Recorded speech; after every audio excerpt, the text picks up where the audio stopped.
I seem a little preoccupied during this video. It's because I got this little 5-month-old shithead to take care of. Say hi to Ellie! Hi! So, in the summer of 2023, I had posted on r/rateyourmusic, promoting a new Spotify playlist based on the website's top 100 albums, updated weekly. Because I had noticed that people had previously made playlists based on the Rate Your Music charts, but more often than not, they would make the playlist and then leave it dormant, with no consideration of the chart's weekly changes. And you know what? I kinda get why people would do this. Many of the chart changes are so minor that Drake wouldn't even bat an eye. Despite that, after tracking the top 100 albums on Rate Your Music for 2 years now, and now the top 200, I can bet that you'll be surprised at how much movement there is on these charts every single week. So during the time lapse I'm about to show you, I'll point out some albums that you should pay attention to see where they've gone in these past 2 years on the charts. Note that I'll only talk about records that go up or down about 2 rows or like 20 spots during this time, but there are plenty of records that go up or down about 1 row or 10 spots, which is still pretty remarkable. Anyway, let's get right into it. So I must start with saying, rest in peace to Ozzy Osbourne. Master of Reality and Sabbath's self-titled record have each gone down about 10 spots in these past 2 years, but the self-titled is no longer in the top 100. Paranoid has always remained at around number 20 though. With that out of the way, let's read the chart from the bottom up. Sonic Youth has thankfully fallen from grace. Daydream Nation is down about 20 spots. It's around 115 now, and I have a vendetta against them, so hopefully they keep falling. Late Registration is up about 15 spots since everyone's realizing how much of a juggernaut Ye once was. You'll see this also impact the College Dropout higher up, yet Dark Twisted Fantasy has remained stable, unlike Kanye, at around number 25. The second to last row has changed a lot, with that Black Country New Road record hovering at around 75th these days instead of 90th, while Nirvana has had a huge glow up, probably from TikTok or Batman or something. The Penis album has gone up about 25 spots in these past 2 years, marking one of the biggest increases on the whole chart. In Utero is also doing pretty good at around 20 spots or so of an increase. Future Days by Can and Liquid Swords by Jizza, however, have done the opposite, both moving down about 20 spots and off the top 100. Discovery by the late Daft Punk is up about 25 spots, which is crazy, but Igor's come up is even wilder with an increase of 30 spots years after its 2019 release. Hi Joe Scott.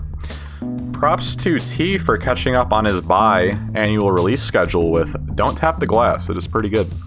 My former favorite album of all time, Flower Boy, is at around 150 on this site, which is pretty good. But this new album actually made me appreciate Chromacopia a lot more, so much so that I like it more than Flower Boy, and slightly less than Igor.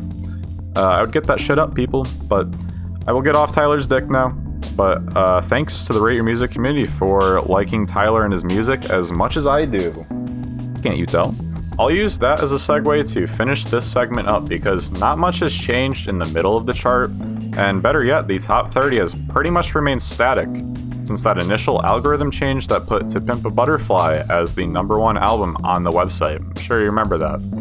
That being said, there is a rivalry between Kendrick and Radiohead in the top 10. Good Kid Mad City and In Rainbows have each moved up about 5 spots during this time, which is pretty impressive in the top 10. So maybe Radiohead will usurp the throne and get back on top. Only time will tell. And did those 4 guys on the crosswalk get in a 4v4 with those red demons? Because they haven't moved for a while. The time lapse is still going, by the way. I forgot to mention that Jeff Buckley's only studio album likely had the biggest climb out of anything on this chart, considering it didn't even start in the top 100 until March of 2024, and it's now at 76. Also, if Reddit didn't inform you already, Imaginal Disc is now in the top 100, and it will probably keep hiking up. Like that guy. So now I'll give you a brief overview on how I update this playlist every week with 227 likes. I'm kind of popular. So the first few albums don't really ever move. I usually just click on my mouse wheel just to go down pretty quick.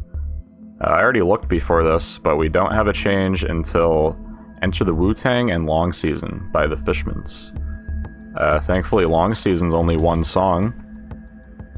You can see I automatically scroll down to that. Kind of doing this too much. But yeah, Wu-Tang usually flips around. We got an Igor change too.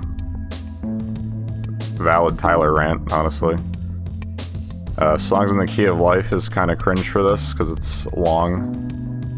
But I guess combined with long season, they cancel out. But yeah, this is what I do every week.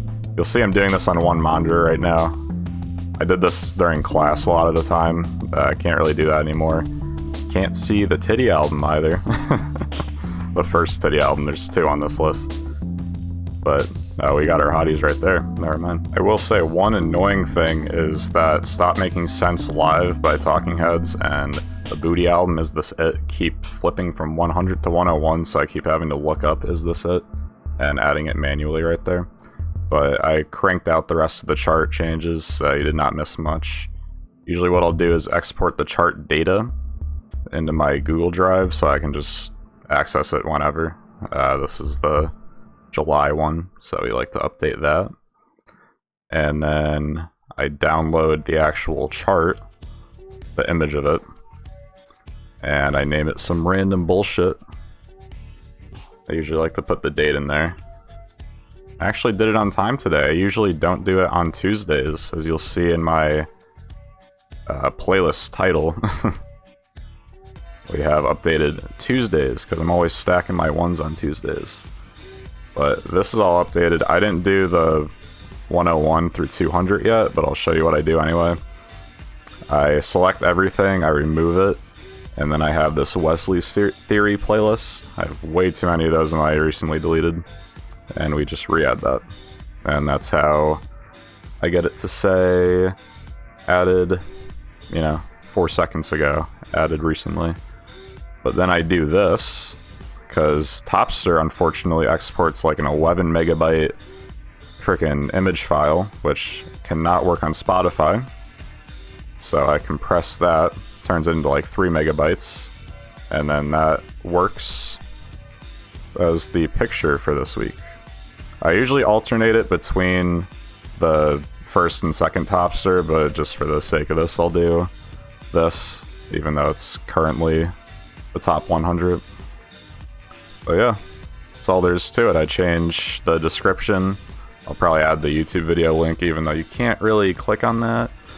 But yeah, as you can tell, I do the top 200 albums, and I didn't cover that in this video. I didn't cover the last 100 at least. So drop me a sub and a like, please, to show that the RYM community has my back for more playlist updates and video updates. I hope you found this interesting, and thank you for watching.